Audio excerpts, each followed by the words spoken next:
The CBC lies. They lied about the Alberta Premier to meddle in an election. They lied about the Freedom Convoy to debunk the single largest human rights demonstration of our time.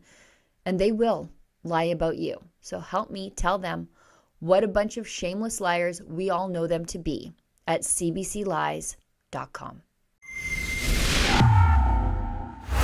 Did you see that absolutely incredible retraction by the CBC just the other day? Now, before we get into exactly just what the retraction says, let's get into the reason for the retraction and how devastating the CBC's purposefully false story was. And if not for the good sense of my fellow Albertans, it could have been much, much worse. And it took CBC over 6 months to do the right thing, not because they wanted to do the right thing, but because they were issued a very stern legal threat by Alberta Premier Danielle Smith.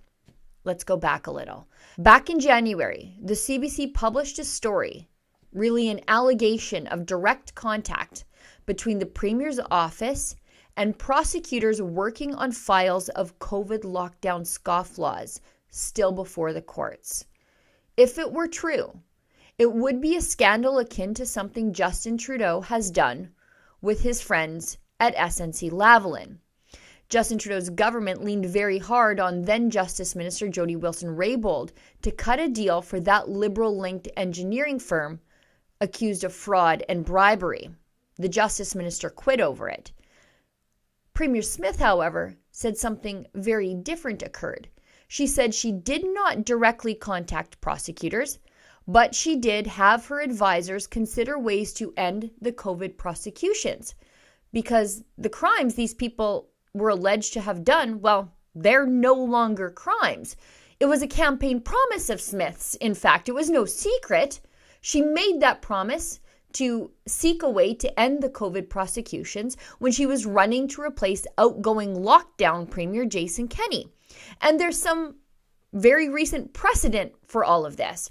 When marijuana was legalized here in Canada, the federal government looked for ways to end the prosecutions of people who were facing charges under the old marijuana legislation. Makes sense, right? Why continue to pursue people for things that are no longer illegal? It's completely reasonable and normal, and it happens all the time when laws change. CBC alleged something very different. They said there was direct contact between the Premier's office and prosecutors working on these files. And it was done in the form of emails and other communications. There was a paper trail. It was a scandal, but it wasn't true.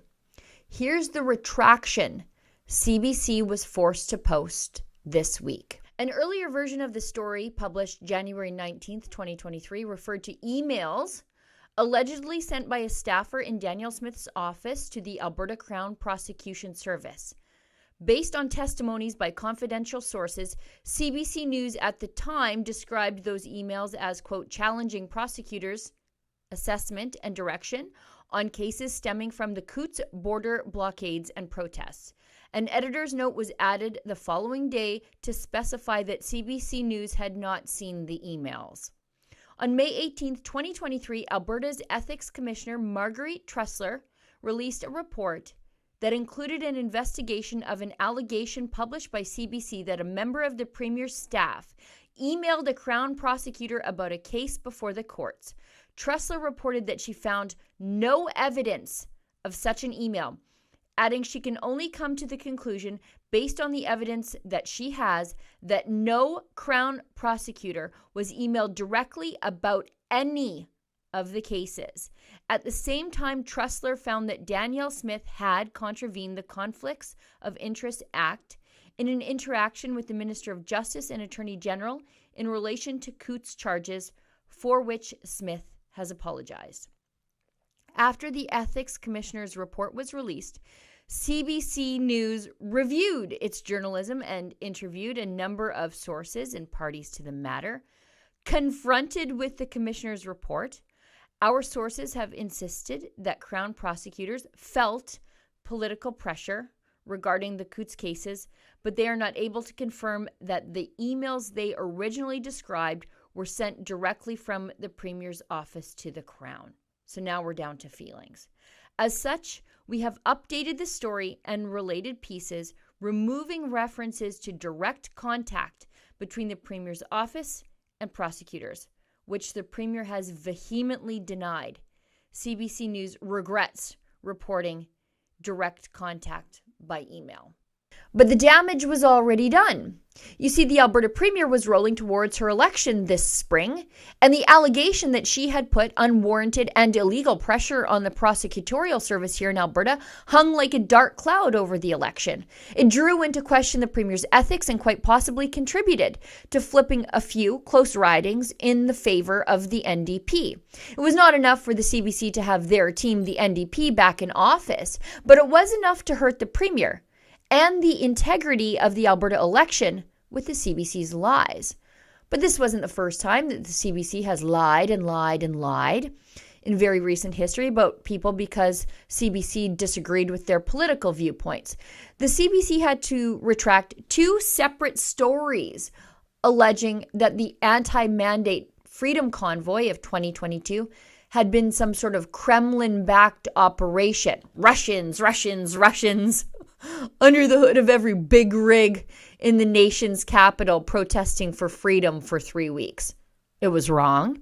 In fact, crowdfunding platforms GoFundMe and GiveSendGo, which were the main crowdfunding platforms for the Freedom Convoy, completely debunked CBC's conspiracy theories and misinformation. The CBC also speculated, apropos of nothing, that the convoy was then funded by Americans to destabilize Canadian democracy. Wrong again.